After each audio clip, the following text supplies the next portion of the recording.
I became interested in cereal grains, not even thinking about the fact that they were cereal grains. To me, that was Post Toasties and Wheaties and things like that. I'd been in building hotels and in the food business for a long, long time, and my mother was a hotelier as well.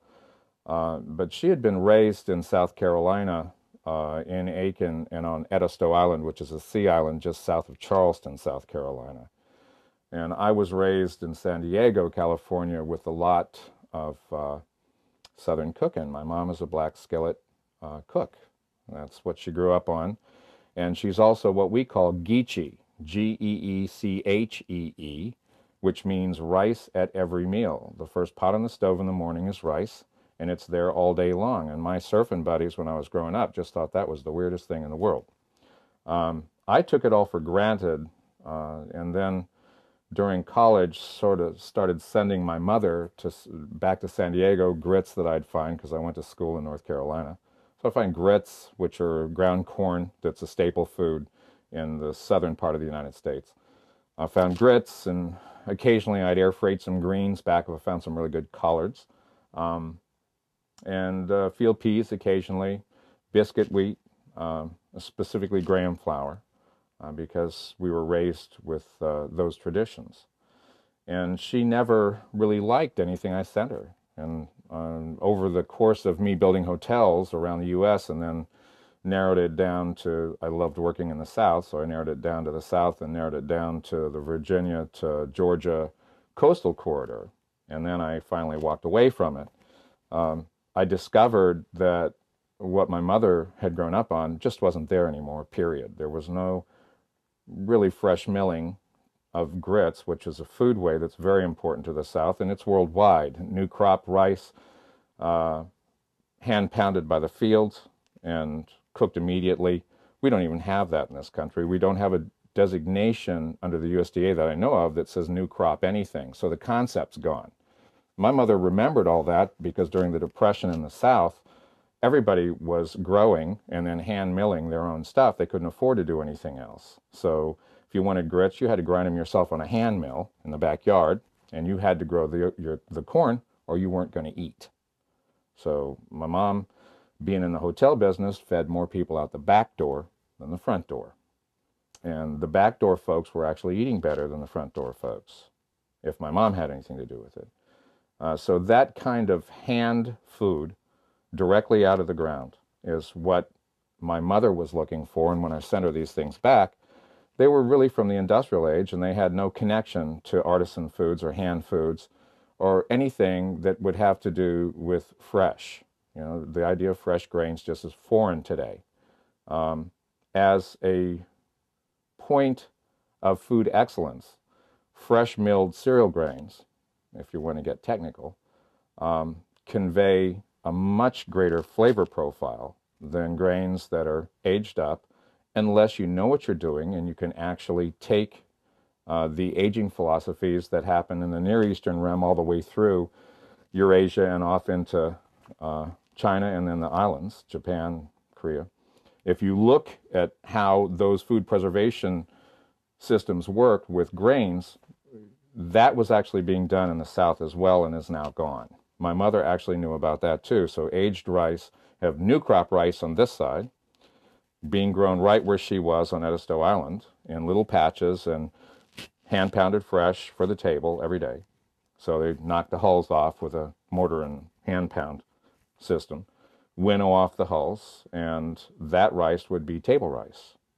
And then they were also aging rice, and that came from saving seed. So my mother was involved in all of that and never warmed to anything I sent her.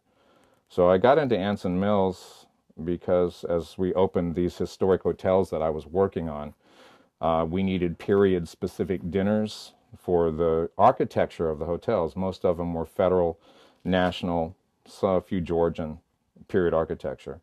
So we looked for meals that were indigenous and also matched that period and started doing food history research. And as I became more and more interested in how that worked and how my mother wasn't being satisfied with the things I sent her, I realized that we just weren't growing and or producing foods like that anymore. So I decided to do it. That's the short story.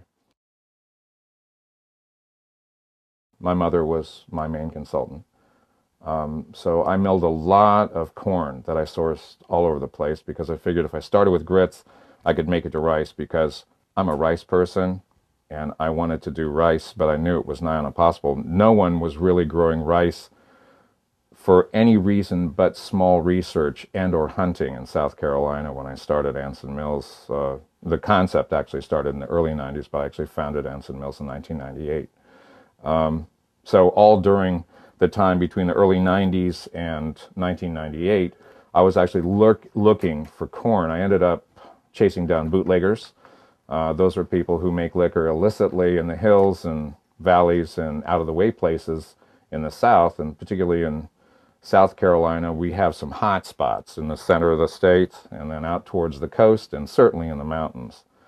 I was fascinated with what my mother told me she thought would be the best grits came from the coastal areas of the Carolinas. So I started looking for bootleggers along the coastal regions and found one who was completely off the grid, had tractor-powered mills in the middle of nowhere on vast farms, so with corn and wheat and everything else growing forever. This family had been at it since the 1600s.